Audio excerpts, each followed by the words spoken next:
दोस्तों, जब भी हम किसी काले कोट वालों को कोर्ट में देखते हैं, हम देखते ही पहचान जाते हैं कि ये वकील साहब है, यानी लॉयर है। लेकिन हर काला कोट वाला वकील नहीं होता। इनमें से कुछ लॉयर होते हैं, कुछ एडवोकेट होते हैं और कुछ बैरिस्टर होते हैं। इन सब का काम भी अलग अलग होता है, इस कारण इन सब का नाम भी अलग अलग है। मतलब lawyer, advocate, barrister, attorney general, solicitor general, ऐसे कई शब्द हमें कई बार सुनने को मिलते हैं और कई बार ये हमें कन्फ्यूज़न में भी डाल देते हैं कि आखिर उनमें से कौन क्या है और वो क्या काम करते हैं। तो आज की इस वीडियो में हम इसी के बारे में विस्तार से जानेंगे कि lawyer, advocate, barrister, attorney general, solicitor general, advocate general, senior advocate किसे कहते हैं, इन सब का क्या मतलब होता है, इन सब का क्या काम होता है और ये क्या काम कर सकते हैं, और महात्मा गांधी जी कौन थे, एक एडवोकेट या बैरिस्टर। ये सब और इसके अलावा और बहुत कुछ जानने को मिलेगा आपको इस वीडियो में, तो वीडियो के अंत तक हमारे साथ बने रहिएगा।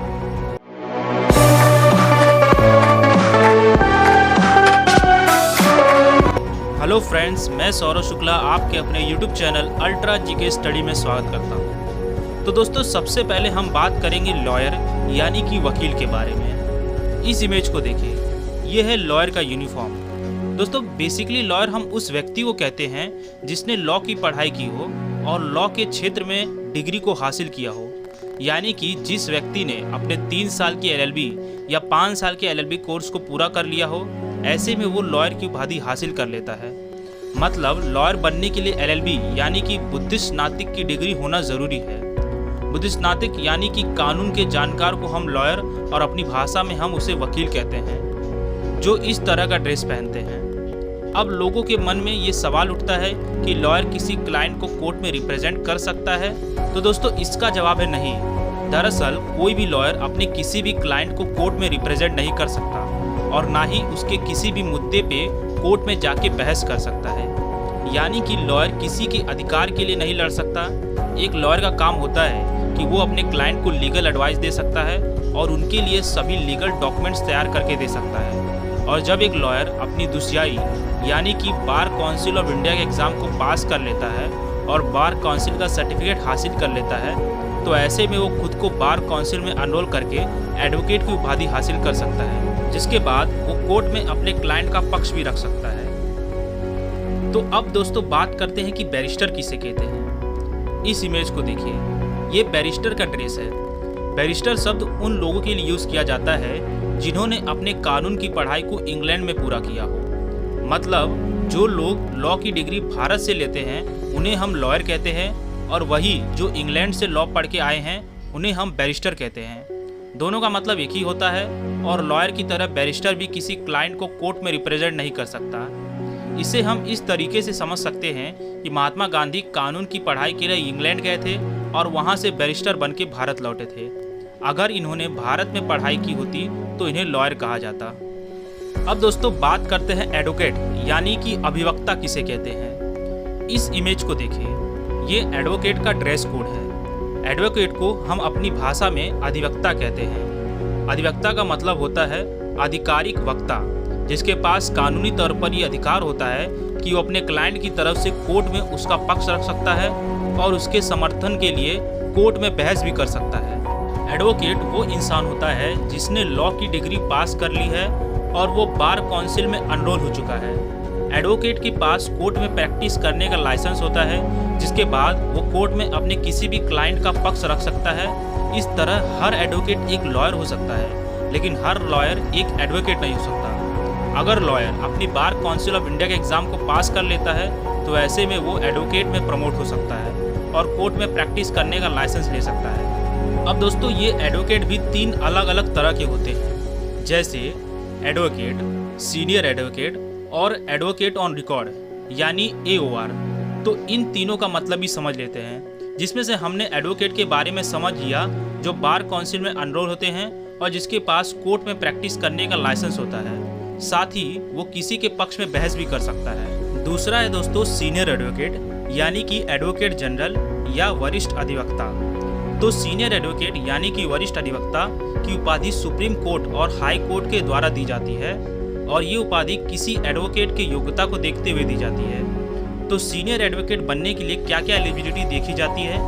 तो दोस्तों सीनियर एडवोकेट की उपाधि उन एडवोकेट को दी जाती है जो कानून की अच्छी जानकारी रखते हो और भारत के संविधान का एक अच्छा जानकार हो और जिसने बार काउंसिल की सदस्यता ले रखी हो।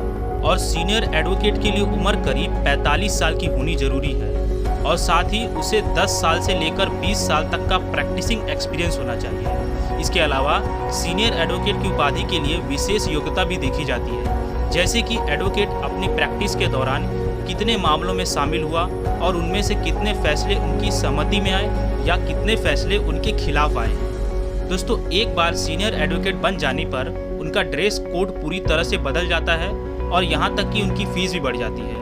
अब दोस्तों एक सीनियर एडवोकेट वकालतनामा दायर नहीं कर सकता, साथ ही एडवोकेट ऑन रिकॉर्ड के बिना किसी बहस में शामिल भी नहीं हो सकता और किसी अधिकांश न्यायालय या न्यायाधिकरण में बिना किसी जूनियर के पेश नहीं हो सकता। अब दोस्तों इसके बाद तीसरे टाइप का एडवोकेट यानी कि एडवोकेट ऑन रिकॉर्ड या AOR, जैसे कि हम जानते हैं कि सभी न्यायालय के अपने कुछ रूल्स होते हैं। ऐसे में एडवोकेट ऑन रिकॉर्ड में नामांकित एडवोकेट ही सुप्रीम कोर्ट यानी कि उच्चतम न्यायालय में वकालतनामा दायर कर सकता है या किसी प्रकार का रिकॉर्ड पेश कर सकता है और ये एडवोकेट किसी पार्टी और क्लाइंट के तरफ से भी सुप्रीम कोर्ट में पेश हो सकते हैं। एडवोकेट ऑन रिकॉर्ड की उपाधि के लिए सुप्रीम कोर्ट के विशेष एग्जाम को पास करना जरूरी है। एडवोकेट ऑन रिकॉर्ड के लिए 5 साल का प्रैक्टिसिंग एक्सपीरियंस होना जरूरी है, जिसमें से 1 साल उन्होंने सुप्रीम कोर्ट में किसी AOR के अंडर रहकर प्रैक्टिस की हो और जिस AOR के अंडर उन्होंने प्रैक्टिस की है उसे भी 10 साल और उससे ज़्यादा का एक्सपीरियंस होना ज़रूरी है। इसके बाद इन्हें एडवोकेट ऑन रिकॉर्ड का पद मिलता है। तो दोस्तों इतने तरह के एडवोकेट होते हैं। इसके अलावा कुछ और भी शब्द है जिनमें लोगों को कन्फ्यूज़न होता है, जैसे कि एडवोकेट जनरल, अटॉर्नी जनरल और सोलिसिटर जनरल। तो इसके बारे में भी जान लेते हैं। तो दोस्तों सबसे पहले है एडवोकेट जनरल यानी महाअधिवक्ता के बारे में जानते हैं। किसी राज्य का सबसे बड़ा लॉ ऑफिसर को एडवोकेट जनरल कहते हैं।